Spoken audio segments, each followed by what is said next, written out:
Hello बच्चों, next biological life में आपका स्वागत है।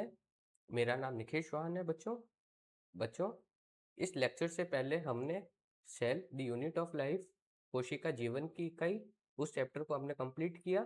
अब हम उसके आगे वाला चैप्टर जो कि 9th चैप्टर है, जिसका नाम है जैव अणु बायोमोलिक्यूल, वो हम स्टार्ट करेंगे। तो बच्चों, ये लेक्चर्स बेसिकली हिंदी मीडियम वाले बच्चों के लिए है और इसमें एनसीईआरटी को लाइन टू लाइन डिटेल के साथ में समझाया जा रहा है। तो हम स्टार्ट करते हैं। देखो प्यारे बच्चों, नीट में इस चैप्टर से 3 से 4 क्वेश्चन आते हैं और ये चैप्टर भी बायोलॉजी का बेसिक है, क्योंकि इसमें जो एलिमेंट्स, जो कंपाउंड्स के नाम है, वो हम मॉलिक्यूलर बायोलॉजी में भी पढ़ेंगे, मतलब पूरी बायोलॉजी में पढ़ेंगे, जेनेटिक्स में भी पढ़ेंगे। आई बात समझ में? तो हम स्टार्ट करते हैं। देखो प्यारे बच्चों, एनसीईआरटी ने इस चैप्टर को 8 पार्ट में डिवाइड किया है। पहला है पार्ट इसका, रासायनिक संगठन का विश्लेषण कैसे करें, कि हम कैसे विश्लेषण करेंगे कि कोई भी जीव कौन कौन से एलिमेंट से, कौन कौन से तत्वों से और यौगिकों से मिलके बना हुआ है। सेकंड टॉपिक है इसका, सेकंड पार्ट है प्राइमरी एंड सेकेंडरी मेटाबोलाइट्स, प्राथमिक और द्वितीयक उपापचय। थर्ड है वृहद जैव अणु, मैक्रोबायो मॉलिक्यूल्स। फोर्थ है प्रोटीन, फिफ्थ है पॉलीसेकेराइड, सिक्स्थ है न्यूक्लिक एसिड, सेवेंथ है स्ट्रक्चर ऑफ प्रोटीन, प्रोटीन की संरचना, और एट्थ है एंजाइम, जो कि बहुत ही इंपॉर्टेंट पार्ट है और इसमें से 2 क्वेश्चन बनने के चांस रहते हैं हर साल। तो हम स्टार्ट करते हैं। क्या लिखा हुआ है? इस जीव मंडल में विविध प्रकार के जीव मिलते हैं। सही बात है, बहुत ही अलग अलग टाइप के जीव मिलते हैं, जैसे ह्यूमंस भी मिलते हैं, एनिमल्स भी मिलते हैं, माइक्रो ऑर्गेनिज्म भी मिलते हैं, बहुत ही अलग अलग टाइप के मिलते हैं, प्लांट्स भी मिलते हैं। मस्तिष्क में यह प्रश्न उठता है कि क्या सभी जीव रासायनिक संगठन की दृष्टि से एक ही तत्वों के और यौगिकों से, कंपाउंड से मिलके बने हैं? तो क्या रासायनिक संगठन की दृष्टि से अगर पता करें कि, कि जितने भी जीव है, चाहे प्लांट है चाहे एनिमल है, क्या एक ही प्रकार के तत्व और यौगिकों से मिलके बने हैं? आप रसायन विज्ञान में सीख चुके होंगे कि तत्वों का विश्लेषण कैसे करते हैं, कौन कौन सी टेक्निक्स के थ्रू तत्वों का विश्लेषण करते हैं। यदि पादप व प्राणी उत्तक एवं सूक्ष्मजीवी लई, माइक्रो ऑर्गेनिज्म का पेस्ट में तत्वों का परीक्षण करें, तो हमें कार्बन, हाइड्रोजन, ऑक्सीजन व अन्य तत्वों की एक सूची प्राप्त होती है, जिनकी मात्रा जीव ऊतकों की प्रति इकाई की मात्रा में भिन्न भिन्न होती है। अगर हम प्लांट्स का और ह्यूमंस का करें और माइक्रो ऑर्गेनिज्म का करें, तो हम देखते हैं कि कार्बन, हाइड्रोजन, ऑक्सीजन मिलते हैं, लेकिन उनका अमाउंट है जो प्लांट में ज़्यादा हो सकता है, एनिमल्स में कम हो सकता है, या फिर एनिमल्स में ज़्यादा हो सकता है, प्लांट में कम हो सकता है, बैक्टीरिया में कम हो सकता है, क्योंकि उसका स्ट्रक्चर बहुत ही ज़्यादा छोटा है। तो सब में जो होगा मिलेंगे तो सेम ही, लेकिन अमाउंट अलग अलग होगा। ये तो हमने बात की जीवों की, जैसे प्लांट और एनिमल के बीच में डिफरेंस किया। अब हम निर्जीव और जीव की तुलना करेंगे। यदि उपरोक्त परीक्षण निर्जीव पदार्थ जैसे भूप्रकृति, अर्थ का कोई टुकड़ा, अर्थ क्रस्ट का कोई टुकड़ा का करें, तब हमें तत्वों की एक सूची प्राप्त होती है। अब हम डिफरेंस कर रहे हैं जीव और निर्जीव का, लेकिन उपरोक्त दोनों सूचियों में क्या अंतर है? कोई अंतर नहीं है। जो जीव में मिलेगा वो निर्जीव में मिलेगा, बस अमाउंट अलग होगा। सुनिश्चित तौर पर उनमें कोई अंतर नहीं मिलता है। सभी तत्व जो अर्थ क्रस्ट, भूप्रकृति के नमूने में मिलते हैं, वे सभी जीव के ऊतकों के नमूने में भी मिलते हैं। आई बात समझ में? बस अमाउंट अलग अलग होगा। फिर भी सूक्ष्म परीक्षण से पता चलता है कि व हाइड्रोजन कार्बन व हाइड्रोजन की मात्रा अन्य तत्वों की अपेक्षा किसी भी जीव में भूप्रकृति से सामान्यतः ज्यादा मिलती है। ये क्वेश्चन आने के चांस है कि जीवों में जो होगी कार्बन और हाइड्रोजन की मात्रा, वो भूप्रकृति से, अर्थ क्रस्ट से ज्यादा होगी।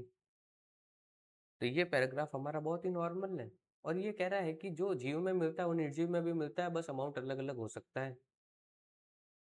अब हम अगला पैराग्राफ करते हैं।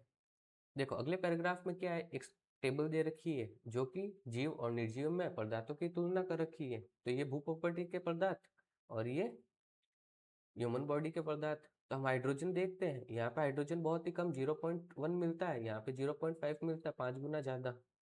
यहाँ पे कार्बन है जो 0.03 मिलता है, यहाँ 18.5 18.5 मिलता है, बहुत ही ज़्यादा।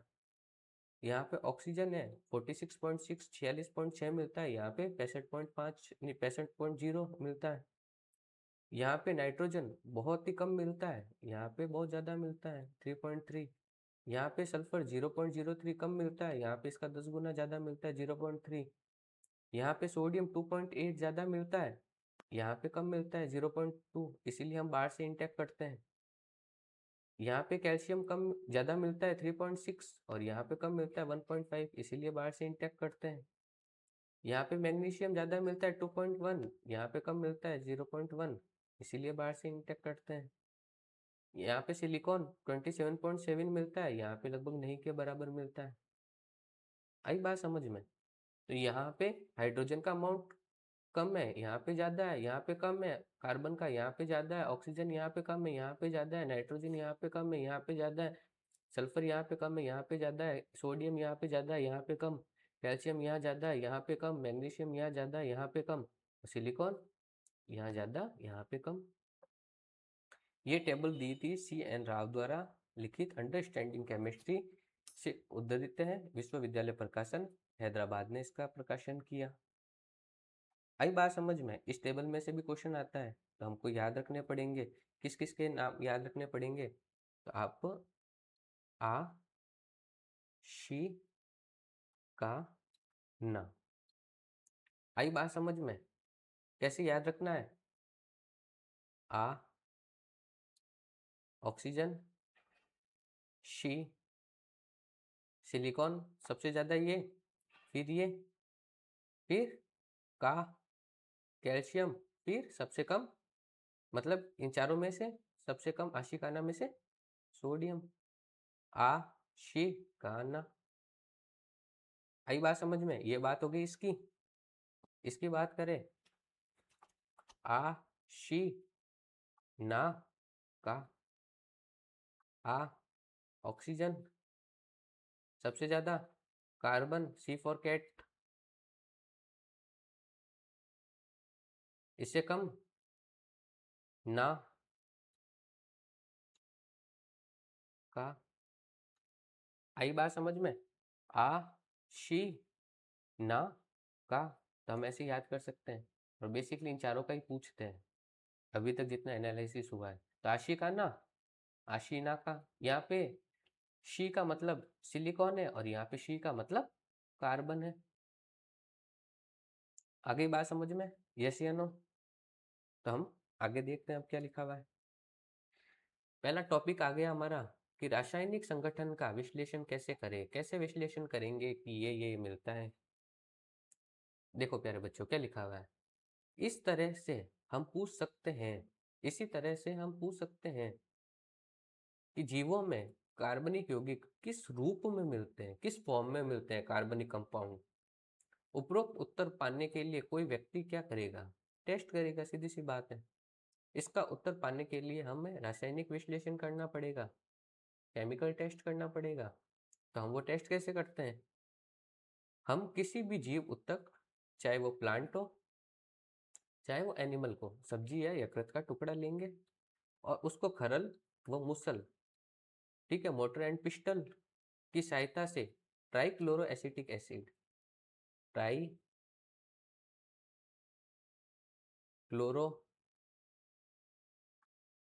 ट्राई क्लोरो एसिटिक एसिड के साथ पीसते हैं। ट्राइक्लोरो एसिटिक एसिड के साथ ही क्यों पीसते हैं? तो ट्राइक्लोरो एसिटिक एसिड के साथ इसीलिए पीसेंगे कि जब हम उसके साथ कूटते हैं इसको तो हमारे जो मॉलिक्यूल्स हैं वो ब्रेक हो जाते हैं और वो ब्रेक होके वो प्रेसिपिटेट हो जाते हैं, मतलब नीचे बैठ जाते हैं। तो हम उनका पृथक्करण आसानी से कर सकते हैं, इसीलिए हम ट्राइक्लोरो एसिटिक एसिड लेते हैं। क्यों लेते हैं? ताकि वो ब्रेक हो जाए, ब्रेक होके छोटे छोटे पार्टिकल में प्रेसिपिटेट, जैसे प्रोटीन है, प्रोटीन एमाइनो एसिड में टूट के नीचे बैठ गया। आई बात समझ में? यस या नो? इसीलिए हम ट्राइक्लोरो एसिटिक एसिड को लेते हैं। जब हम उसको कूटते हैं इसके साथ में तो हमको एक गाढ़ा कदम स्लरी मिलती है, चटनी जैसा पेस्ट मिलता है। तो हम क्या करते हैं, इस चटनी जैसे पेस्ट को क्या करते हैं कि हम चीज़ क्लोथ या फिर मलमल का कपड़ा ले लेते हैं, तो हम उसको छान लेते हैं। तो पुनः इसे महीन कपड़े में रखकर कसकर निचोड़ने छानने से हमें 2 अंश मिलते हैं। आई बात समझ में? जब हमने वो चटनी ली ट्राइक्लोरोएसिटिक एसिड के साथ कुटी हुई, तो हमने देखा जब हमने उसको छाना तो हमको 2 अंश मिले। एक तो वो अंश जो कि हमारा एसिड के साथ घुला हुआ था, जब हमने उसको निचोड़ा तो पानी जैसा वो आ गया। ठीक है, तो उसमें एसिड भी है और उसमें जो है हमारे मॉलिक्यूल्स भी हैं। आई बात समझ में? तो जो एसिड के साथ में जो मॉलिक्यूल्स मिले उसको तो हमने एसिड के साथ मिले, ठीक है, फिल्टर होके नीचे आया, इंग्लिश में कहते हैं फिल्टर होके नीचे आया, तो उसका नाम दिया फिल्ट्रेट। आई बात समझ में? हिंदी में बोलते हैं निस्यंदन। तो एक अंश जो अम्ल में घुला हुआ है, एसिड में घुला हुआ है, उसे फिल्ट्रेट निस्यंदन कहते हैं। दूसरा अंश जो अम्ल में घुला हुआ नहीं है और जो ऊपर कपड़े में ही रह गया, अब उसमें बड़े बड़े मॉलिक्यूल मिलेंगे, उसको हमने क्या बोला, उसको धारित कहते हैं। तो एक अंश जो अम्ल में घुला हुआ है, जो पानी के फॉर्म में जो नीचे आ गया, फिल्टर होके नीचे आ गया, उसको बोलेंगे निस्यंदन, फिल्ट्रेट। और जो अंश अम्ल में नहीं घुला और वो उस कपड़े में ही रह गया, सॉलिड पार्ट, उसको बोलेंगे धारित, रिटेंटेट। आई बात समझ में? तो हमको दो पार्ट मिले, एक तो निस्यंदन और दूसरा धारित। जब हमने निस्यंदन को देखा और जब हमने धारित को देखा, तो निस्यंदन को देखा, तो हमें इनमें क्या मिले, सूक्ष्म जैवाणु मिले, माइक्रो बायोमोलिक्यूल मिले। और जब हमने धारित को देखा, हमने धारित की स्टडी की, तो हमको वृहद जैवाणु मिले,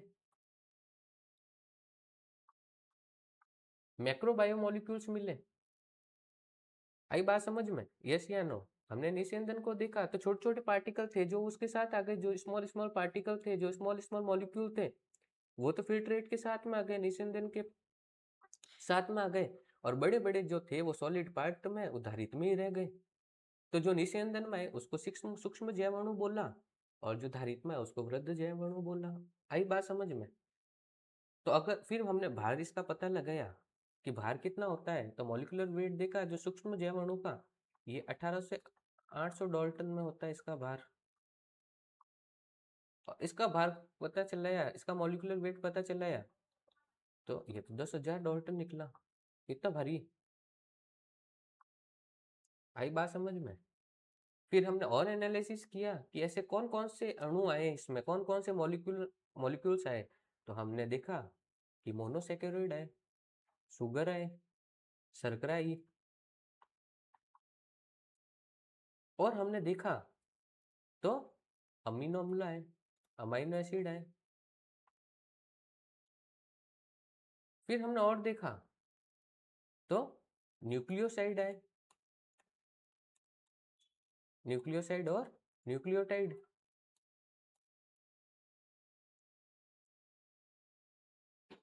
तो जब हमने इसकी स्टडी की, हमने सूक्ष्म अणुओं की स्टडी की, तो हमको शुगर मिला, उसमें छोटे छोटे अमाइनो एसिड मिला जो आगे जाके प्रोटीन बनाता है, तो छोटा न्यूक्लियोटाइड मिला जो आगे जाके न्यूक्लिक एसिड बनाता है, न्यूक्लियोसाइड मिला, ये भी आगे जाके न्यूक्लिक एसिड बनाता है।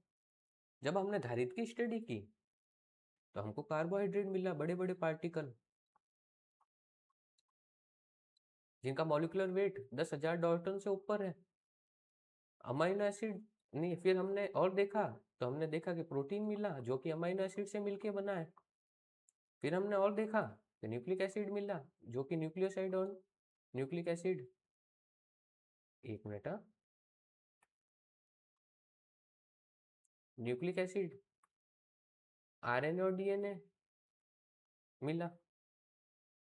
तो हमने जब और स्टडी की तो हमने देखा कि जो कार्बोहाइड्रेट होते हैं ये तो शुगर से मिलके बने हैं, जो पॉलीपेप्टाइड है, नहीं जो पॉलीसेकेराइड है, ये मोनोसेकेराइड से मिलके बने हैं।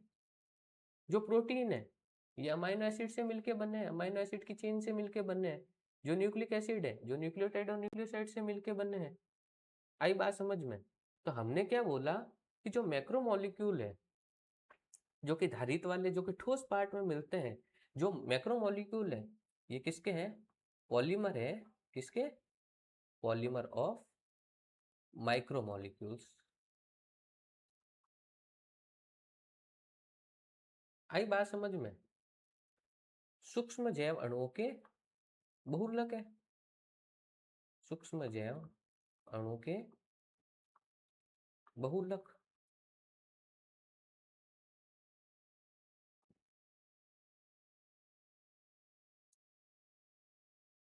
आई बात समझ में? यस या नो? तो हमने निस्यंदन को देखा तो उसमें सूक्ष्म जैव अणु मिलते हैं जिसका मॉलिक्यूलर वेट 1800 से 800 डाल्टन है। इसमें sugar, amino acid, nucleotide, nucleoside मिले। और हमने धारित को देखा तो इसमें बड़े मैक्रोमोलिक्यूल्स हैं, ठीक है, जिसका मॉलिक्यूलर वेट 10,000 डाल्टन या उससे ऊपर है। इसमें कार्बोहाइड्रेट मिला, प्रोटीन मिला, न्यूक्लिक एसिड मिले। कार्बोहाइड्रेट किससे बना है? मोनोसेकेरॉइड से। प्रोटीन किससे बना है? अमाइनो एसिड से। न्यूक्लिक एसिड किससे बना है? न्यूक्लियोटाइड और न्यूक्लियोसाइड से। अब वापिस से पैराग्राफ के ऊपर आते हैं। एक अंश जो अम्ल में घुला हुआ होता है उसे निस्यंदन कहते हैं। दूसरा अंश जो अम्ल में अविलेय होता है उसे धारित कहते हैं। आई बात समझ में?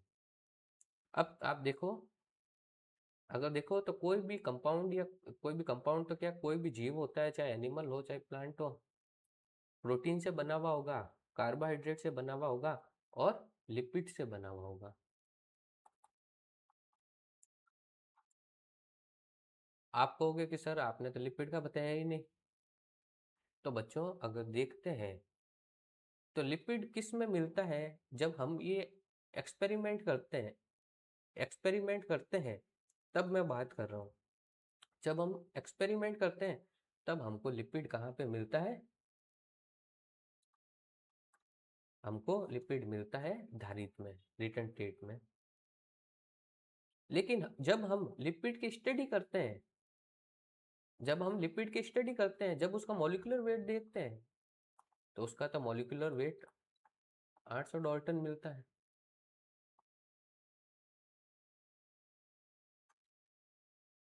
आई बात समझ में? तो आप कहोगे कि साहब ऐसा क्यों हो रहा है कि लिपिड का मॉलिक्यूलर वेट तो 800 डाल्टन से कम और मिल इधर रहा है, ऐसा क्यों हो गया? तो अगर देखें तो 800 डाल्टन से कम है तो मिलना कहाँ चाहिए? फिल्ट्रेट में मिलना चाहिए, निस्यंदन में मिलना चाहिए, लेकिन मिल तो इधर रहा है। लेकिन ये बात तो अलग ही हो गई। तो देखो ये कॉन्सेप्ट बता रहा हूँ। क्या होता है कि जब ट्राइक्लोरो एसिटिक एसिड के साथ में जब हम इनको कूटते हैं, इनकी स्लरी बनाते हैं, ठीक है, तो लिपिड किससे मिलके बना है? लिपिड बना हुआ होता है प्लाज्मा मेम्ब्रेन से। यस या नो? जो लिपिड है, लिपिड में प्लाज्मा मेम्ब्रेन होती है। तो क्या करते हैं कि जब जब हम इनको कूटते हैं ना ट्राइक्लोरो एसिटिक एसिड के साथ में, तो प्लाज्मा मेम्ब्रेन भी कूटी जाती है। तो प्लाज्मा मेम्ब्रेन कूटी तो उसके टुकड़े हो गए, उसके फ्रेगमेंट बन गए, छोटे छोटे छोटे छोटे। इस प्लाज्मा मेम्ब्रेन के छोटे छोटे फ्रेगमेंट हो गए जब हमने ट्राइक्लोरो एसिटिक एसिड के साथ तोड़ा। और हम देखते हैं कि जो प्लाज्मा मेम्ब्रेन होती है जो कि लिपिड से बनी हुई होती है, ये प्लाज्मा मेम्ब्रेन अगर देखें तो हाइड्रोफोबिक नेचर की होती है, ठीक है, जल विरागी होती है, जल से फोबिया करता है। तो जब भी तो हम लिपिड की एक एक बूंद अगर पानी में डालें तो लिपिड की बूंद ऊपर ऊपर तैरती रहेगी, क्योंकि वो जल के साथ बॉन्ड बना ही नहीं पाएगी, हाइड्रोफोबिक नेचर की है, जल विरागी नेचर की, हिंदी में बोलते हैं तो जब ट्राइक्लोरो एसिटिक एसिड के साथ कूटते हैं तो हम जो मोटर पिस्टल में कूटते हैं तो इनका तो जब दबाव पड़ता है तो ये छोटे छोटे जो प्लाज्मा मेम्ब्रेन है छोटे छोटे फ्रेगमेंट में टूट जाती है। लेकिन जब ट्राइक्लोरो एसिटिक एसिड के संपर्क में आती है, इसमें भी वाटर होता है, तो इसके साथ में ये छोटे छोटे वेसाइकल बना देती है, पुट्टिकाएं बना देती है। हिंदी में बोलते हैं पुट्टिकाएं बना देती है, वेसाइकल्स बना देती है। तो फ्रिक्शन के कारण वो वेसाइकल्स है जो इसमें नहीं आ पाता है, निस्यंदन में नहीं आता है और वो यहीं पे रह जाता है। यस या नो? आ गई बात समझ में? तो जब हम इनको ट्राइक्लोरो एसिटिक एसिड के साथ में कूटते हैं तो लिपिड अगर देखते हैं तो लिपिड में क्या मिलती है, प्लाज्मा मेम्ब्रेन मिलती है। तो वो प्लाज्मा मेम्ब्रेन ब्रेक डाउन हो जाती है और ब्रेक डाउन हो जाती है और वो जो है हाइड्रोफोबिक नेचर की है, तो पानी के संपर्क में आके वो क्या बना देती है, छोटी छोटी वेसाइकल्स बना देती है, जिसके कारण ये वेसाइकल्स बन जाती है। तो ये इसमें ही रहती है, इसमें नहीं आ पाती फ्रिक्शन के कारण। आई बात समझ में, यस या नो? तो ये हो गया आपके लिपिड का कॉन्सेप्ट। अब लिपिड कोई बोले तो है क्या, माइक्रोमोलिक्यूल्स है, सूक्ष्म अणु है, लेकिन मिलेगा कहाँ पे, वृहद अणुओं की श्रेणी में मिलेगा ये। वैज्ञानिकों ने अम्ल घुलनशील भाग में हजारों कार्बनिक यौगिकों को प्राप्त किया। वैज्ञानिकों ने अम्ल घुलनशील भाग में हजारों कार्बनिक यौगिकों को प्राप्त किया। यहाँ पे अकार्बनिक यौगिक भी मिलेंगे, ठीक है, सोडियम पोटेशियम ये भी मिलेगा और ये भी मिलेंगे, कार्बनिक और अकार्बनिक दोनों मिलते हैं निस्यंदन में, फिल्ट्रेट में। तुम्हें उच्च कक्षाओं में बताया जाएगा कि जीव ऊतकों के नमूनों का विश्लेषण व इनमें मिलने वाले विशेषकर कार्बनिक यौगिकों की पहचान कैसे की जाती है। तो ये हम हायर स्टडीज में बीएससी एमएससी में पढ़ेंगे कि कौन कौन से टेक्निक के थ्रू इनकी पहचान की जाती है, इनका विश्लेषण कैसे किया जाता है और इनका मॉलिक्यूलर वेट कैसे निकाला जाता है, इनका स्ट्रक्चर कैसे निकाला जाता है। किसी निचोड़ में मिलने वाले विशेष यौगिक को उनमें मिलने वाले अन्य यौगिकों से अलग करने के लिए विभिन्न पृथक्करण विधि अपनाते हैं, जब तक कि वो अलग नहीं हो जाए। सही बात है, जैसे सेंट्रीफ्यूजेशन इतनी मशीन आती है, उसमें डाल देते हैं तो भारी पार्टिकल नीचे बैठ जाते हैं, जैसे क्रोमेटोग्राफी। तो ऐसे करके बहुत सी टेक्निक्स हैं जिनके द्वारा हम सेपरेशन करते हैं। दूसरे शब्दों में एक शुद्ध यौगिक होता है, मतलब एक शुद्ध यौगिक मिलेगा हमको। विश्लेषणात्मक तकनीक का प्रयोग कर किसी भी यौगिक के आणविक सूत्र व संभावित संरचना के बारे में जानकारी भी प्राप्त हो सकती है, जानकारी प्राप्त कर सकते हैं। सही बात है, ठीक है, उसका मॉलिक्यूलर वेट पता कर सकते हैं। जीव ऊतकों में मिलने वाले सभी कार्बनिक यौगिकों को जैव अणु कहते हैं। जीव ऊतक में मिलने वाले सभी कार्बनिक यौगिक ऑर्गेनिक कंपाउंड को क्या बोलेंगे, जैव अणु। जो कि जीव ऊतकों में मिल रहे हैं और जो कि कार्बनिक यौगिक है, ऑर्गेनिक कंपाउंड है, उसको हमने जैव अणु कहा। लेकिन जीवों में अकार्बनिक तत्व और यौगिक भी मिलते हैं, हम ये कैसे जान पाते हैं? तो इसके लिए हम एक और एक्सपेरिमेंट करते हैं। पहला तो एक्सपेरिमेंट किया किसके साथ में, ये ट्राइक्लोरोएसिटिक एसिड के साथ में किया हमने। अब हम एक और एक्सपेरिमेंट करेंगे, बेसिकली किसके लिए, वो तो था ऑर्गेनिक के लिए और ये था इनऑर्गेनिक के लिए। वो था कार्बनिक के लिए, ये था अकार्बनिक के लिए। एक थोड़ा भिन्न किंतु भंजक प्रयोग करना पड़ेगा। तो भंजक प्रयोग कैसे करते हैं कि जीव ऊतक, जैसे कोई सब्जी का टुकड़ा या पत्ती का टुकड़ा या फिर यकृत का पीस की थोड़ी मात्रा लेके तोल के, गीली पत्ती, आई बात समझ में, उसको अभी सुखोया नहीं है, तो इसको बोलते हैं नम भार। मतलब तोड़ के या यकृत के पीस को सीधा कहीं काट के तोड़ दिया, इसको बोलते हैं वेट। वेट इंग्लिश में बोलते हैं वेट। शुष्क कर ले, अब ये हमने तोड़ा फिर उसको सुखाया, सुखाने से क्या होगा कि सारी का सारा वाटर है जो उड़ जाएगा। सही बात है, शुष्क कर ले जिससे संपूर्ण जल वाष्पित हो जाता है, बचे हुए पदार्थ से शुष्क भार ड्राई वेट मिलता है। ये भी पूछते हैं, आई बात समझ में। यदि उत्कों को, अब ये जो शुष्क भार है, जो हमारा ड्राई वाला जो पार्ट हो गया है, यदि उत्कों को पूर्ण रूप से जलाया जाए, अगर इनको जला दें तो सभी कार्बनिक यौगिक ऑक्सीडाइज्ड होकर ऑक्सीकृत होकर गैसीय रूप CO2 व जलवाष्प में उड़ जाएंगे, अलग हो जाएंगे। ठीक है, तो वाटर जलवाष्प और CO2 उड़ गया, अब पीछे क्या बची, भस्म बची। बचे हुए पदार्थ को भस्म कहते हैं, जो कि सॉइल जैसी होती है, सॉइल नहीं होती है लेकिन सॉइल जैसी होती है। इस भस्म में अकार्बनिक तत्व जैसे कैल्शियम और मैग्नीशियम आदि मिलते हैं। आई बात समझ में, जब हम भस्म का एनालिसिस करते हैं तो हमको कैल्शियम और मैग्नीशियम मिलेंगे। अकार्बनिक यौगिक जैसे सल्फेट, फास्फेट आदि अम्ल घुलनशील अंश में भी मिलते हैं। ये बात मैंने आपको पहले भी बोली कि वो फिल्ट्रेट में भी मिलेंगे, निस्यंदन में भी मिलेंगे। इस कारण से तत्व विश्लेषण से किसी भी जीव ऊतक के तत्वीय संगठन, हाइड्रोजन, ऑक्सीजन, क्लोरीन और कार्बन आदि के रूप की जानकारी मिलती है। इस कारण से तत्वीय विश्लेषण से, कि तत्वों का विश्लेषण किया हमने भस्म का, से किसी भी जीव ऊतक के तत्वीय संगठन की किन तत्वों से मिलकर बना है, हाइड्रोजन, ऑक्सीजन, क्लोरीन, कार्बन आदि के रूप में जानकारी मिलती है कि ये होते हैं साहब। आई बात समझ में? यस या नो? यौगिकों के परीक्षण से जीव ऊतकों में उपस्थित यौगिकों के परीक्षण से जब हम उन कंपाउंड का टेस्ट करते हैं, यौगिकों के परीक्षण से जीव ऊतकों में उपस्थित कार्बनिक व अकार्बनिक, ऑर्गेनिक और इनऑर्गेनिक यौगिकों की जानकारी मिलती है 9.2 में। रासायनिक विज्ञान के दृष्टिकोण से क्रियात्मक समूह, अगर हम केमिस्ट्री के पॉइंट ऑफ व्यू से बात करें तो हमको फंक्शनल ग्रुप, क्रियात्मक समूह, एल्डिहाइड, कीटोन, जैसे एल्डिहाइड ग्रुप, तो हम जब ग्लूकोज का स्ट्रक्चर बनाते हैं तो हमको एल्डिहाइड ग्रुप मिलता है।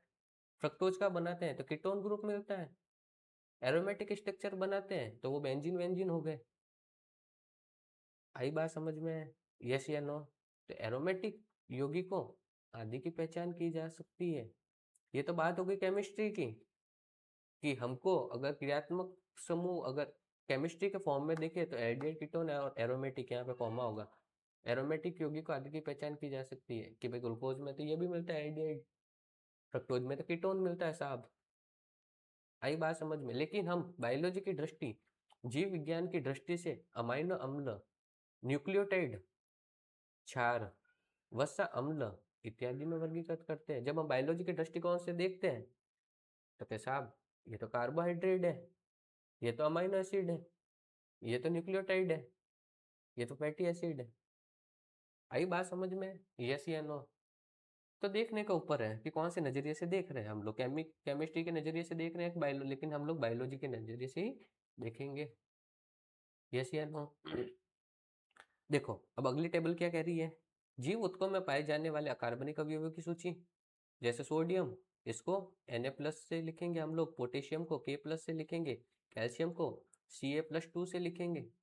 अब यहाँ पे 2 कैसा है, 2+ की वैलेंसी, ये हम केमिस्ट्री में पढ़ेंगे। मैग्नीशियम में Mg+2, इसका भी 2 कैसे है, केमिस्ट्री में वाटर H2O, और यौगिक compound NaCl, sodium chloride, calcium carbonate CaCO3, और यहाँ पे फॉस्फेट PO4-3 और सल्फेट SO4-2।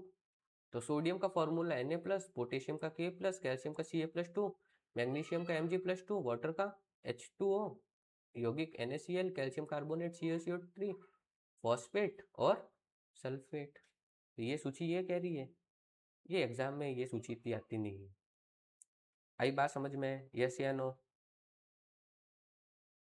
अब हम अमाइनो एसिड, जो कि अगर अमाइनो एसिड की बात करें, प्रोटीन की बात नहीं कर रहे, तो हम माइक्रो मॉलिक्यूल्स की पहले बात करेंगे, बायो माइक्रो मॉलिक्यूल्स की बात करेंगे। तो हम ये नेक्स्ट चैप्टर में, मतलब नेक्स्ट पार्ट में देखेंगे।